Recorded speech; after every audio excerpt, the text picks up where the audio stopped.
Viewers আসসালামু আলাইকুম।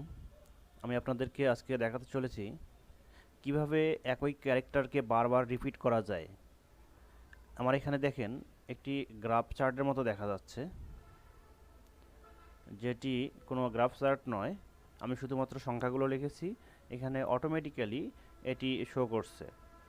30-এর নিচে যদি আমি এখানে 20 লিখি, দেখেন 20-এর ডান দিকে 20টি ক্যারেক্টার শো করতেছে। অর্থাৎ এখানে আমার ফর্মুলা দেয়া আছে, রিপিটের ফর্মুলা দেয়া আছে, সেজন্যই এরকমটি আসতেছে।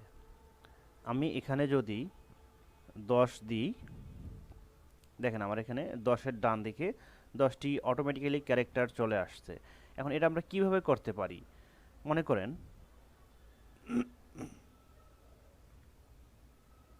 আপনার একই সংখ্যাকে 50 বার প্রয়োজন।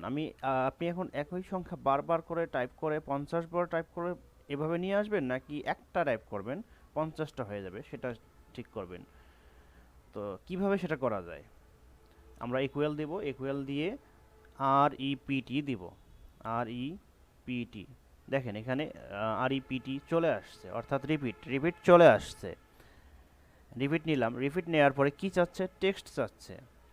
এখন আমাদের এখানে কোনো টেক্সট নাই, তো টেক্সট নাই, আমরা যে কোনো একটি টেক্সটকে সিলেক্ট করব, অথবা আমরা আমাদের যে সামনে ইকুয়ালের সামনে যে একটি সেল আছে, সেলটিকে সিলেক্ট করব। সেলটিকে সিলেক্ট করলাম, সেলটিকে সিলেক্ট করে এখানে কমা দেব। ফর্মুলার কমা দিয়ে আমরা কতবার, দেখেন এখানে কি বলছে, নাম্বার টাইমস, আমরা কতবার এটাকে রিপিট করব। আমরা 20 বার রিপিট করব। 20 দিলাম, দিয়ে ব্র্যাকেট ক্লোজ করব, দেন দিয়ে ইন্টার দিব। এখানে দেখেন কিচ্ছু দেখাচ্ছে না। যদি আমি এর সামনে আমি যদি দিই 3, দেখেন 3-এর পিছনে 20টি 3 অটোমেটিক্যালি হয়ে গেছে। এটি হচ্ছে আরইপিটি, অর্থাৎ রিপিটের ফর্মুলার ইউজ। এখন এখানে যদি আমি অন্য কোনো ক্যারেক্টার নিয়ে আসতে চাই, তাহলে কি করতে হবে ভিউয়ার্স? তখন যেটা করতে হবে, আমি অন্য জায়গায় দেখিয়ে দিচ্ছি, এটা থাকুক। আমি এখানে রিপিটের ফর্মুলা অন্যভাবে ইউজ করব।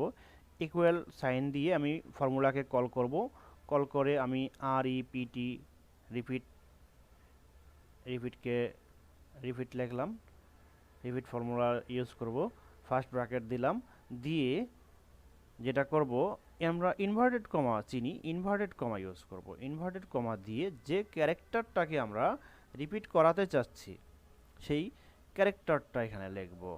সে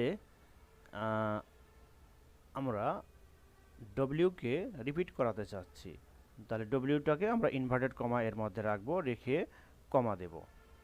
কমা দিয়ে আমরা ডব্লিউটাকে কতবার কোথায় রিপিট করব শুধু যেন ডব্লিউ আসে, সেটা আমরা এখান থেকে সিলেক্ট করব। 3-এর নিচে যে সেলটি আছে, এই সেলটিকে আমরা সিলেক্ট করব, অর্থাৎ ইকুয়ালের সামনে আমরা যা লিখব, যতবার লিখব, 3 লিখলে যেন 3টি ডব্লিউ হয়ে যায়, 50 লিখলে যেন 50টি ডব্লিউ হয়ে যায়, সেটাই করব। সেজন্য আমরা ইকুয়ালের সামনে সেলটিকে সিলেক্ট করব। সিলেক্ট করলাম, করে যখন আমরা ফার্স্ট ব্র্যাকেট ক্লোজ করব, করে ধরুন এন্টার দেব, এখানে 0 দেখাচ্ছে, দ্যাট মিন্স এখানে আমরা কিছু লিখি নেই, সেই জন্য কিছুই দেখাচ্ছে না। এখন আমরা এখানে 5 লিখব, 5 লিখে এন্টার দেব, দেখেন 5-এর পরে 5টি ডব্লিউ অটোমেটিক্যালি হয়ে গেছে। এখন আমি এখানে যেভাবে ব্যবহার করেছি, আপনারা চাইলে এই ক্যারেক্টারগুলোকেও ব্যবহার করতে পারেন। সেজন্য যেটা করতে হবে, আপনাদেরকে ইকুয়াল সাইন দিতে হবে, ইকুয়াল সাইন দিয়ে রিপিট ফর্মুলাকে কল করতে হবে, আরইপিটি লিখতে হবে, লিখে ফার্স্ট ব্র্যাকেট দিয়ে আপনাদেরকে ইনভার্টেড কমা দিতে হবে, ইনভার্টেড কমা দিয়ে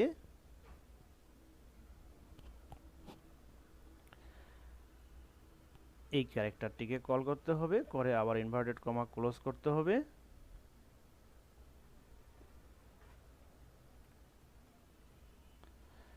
ইনভার্টেড কমা ক্লোজ করে কমা দিয়ে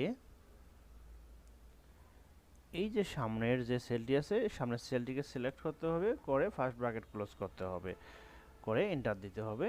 এন্টার দেওয়ার পরে এখন যদি আমি এখানে 15 লিখি, তাহলে 15 এর পরে দেখেন ভিউয়ার্স 15টি ক্যারেক্টার তৈরি হয়ে গেছে এরকম। এখন শুধুমাত্র যেটা করতে হবে আপনাকে, এই ক্যারেক্টারটির কালার চেঞ্জ করে নিতে হবে।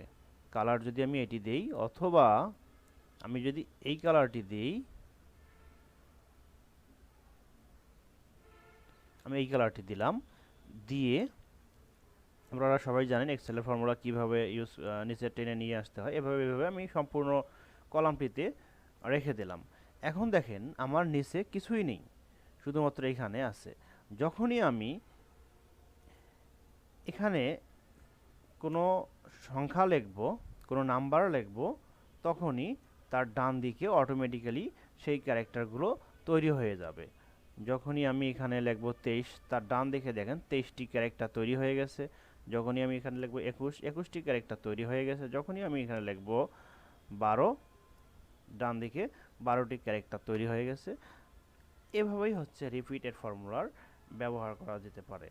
ভিউয়ার্স, আশা করি আপনারা বুঝতে পারছেন রিপিটের ফর্মুলা কিভাবে ব্যবহার করতে হয়, অর্থাৎ আরইপিটি কিভাবে ব্যবহার করতে হয়। ভিউয়ার্স, এগুলো ছাড়া আপনাদের এক্সেল সম্পর্কে বা কম্পিউটারের টিপস ট্রিক্স সম্পর্কে যে কোনো বিষয়ে জিজ্ঞাসা থাকলে আমার ভিডিওর কমেন্ট বক্সে কমেন্ট করে জানাবেন। আপনাদের জিজ্ঞাসিত বা চাহিত প্রশ্নের সমাধান দেওয়ার চেষ্টা করব, বা আপনারা যে ভিডিও চাইবেন সেই ভিডিও বানানোর চেষ্টা করব। ধন্যবাদ সঙ্গে থাকার জন্য। যারা আমার চ্যানেলটিতে এখনও সাবস্ক্রাইব করেনি, সাবস্ক্রাইব করে সঙ্গেই থাকবেন। আসসালামু আলাইকুম।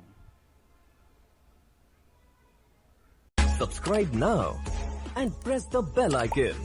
Never miss an update.